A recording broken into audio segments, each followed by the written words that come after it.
सहारा enterprises तुमच्या स्वप्नातली गाडी आता कमी किमतीत. इचलकरंजी शहरालगत असलेल्या कबनूर चंदूर रोडवर कोन्नूर पार्कमधल्या सहारा एंटरप्राइजेस इथं पश्चिम महाराष्ट्रातली विविध बँका आणि फायनान्स कंपन्यांनी जप्त केलेल्या जुन्या दुचाकी आणि चारचाकी गाड्यांची विक्री केली जाते. शोरूम किमतीपेक्षा 25 ते 50% कमी दरात, उत्तम स्थितीत आणि संपूर्ण कागदपत्रांसह त्वरित डिलिव्हरी. दुचाकी 20,000 पासून पुढे तर चारचाकी 50,000 पुढे. आपल्या पसंतीची कार किंवा बाईक आता अगदी परवडणाऱ्या दरात घेऊन जा.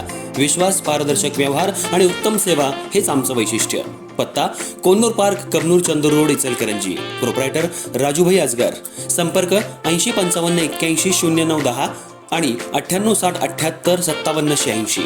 सहारा एंटरप्राइजेस, दर्जा, विश्वास आणि बचत यांचं परिपूर्ण ठिकाण.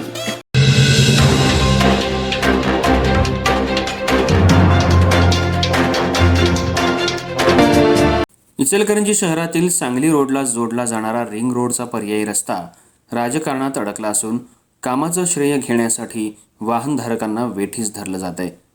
कुणाच्या भल्यासाठी काम थांबवण्यात आलं असा संतप्त सवाल या निमित्तानं उपस्थित होतोय.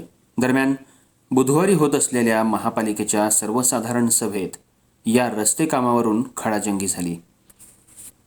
इचलकरंजी शहराची वाढती लोकसंख्या आणि वाढलेली वाहतूक समस्या फार दिवसांपासून आहे. सांगली रोड हा कायमपणे अत्यंत रहदारीचा रस्ता झालाय. इथल्या वाहतुकीचा ताण कमी होण्यासाठी पर्यायी रस्ता मंजूर आहे.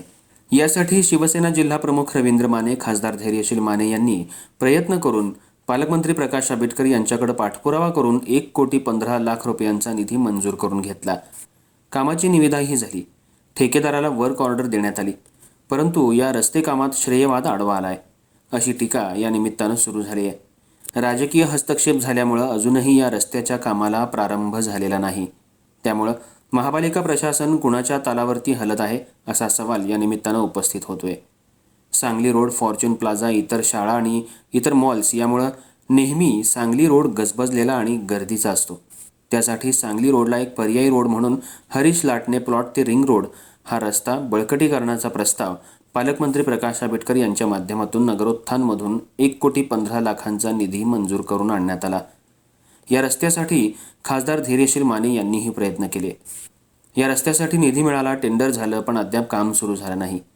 कुणाच्या तरी श्रेयवादासाठी हा रस्ता प्रशासनाकडून थांबवण्याचं पाप काही मंडळी करतायत का, अशी शंका या निमित्तानं उपस्थित केली जाते. सध्या महासत्ता चौकात कृष्णा पाईपलाईनमुळे वाहतुकीची अत्यंत कोंडी होतीये. हा रस्ता आत्तापर्यंत पूर्ण झाला असता तर एक पर्यायी मार्ग तयार होऊन वाहतूक कोंडी कमी झाली असती, होणारा त्रास कमी झाला असता. पण कुणाच्या तरी सांगण्यावरून हा रस्ता थांबवण्याचं पाप प्रशासन करते असं वाटते.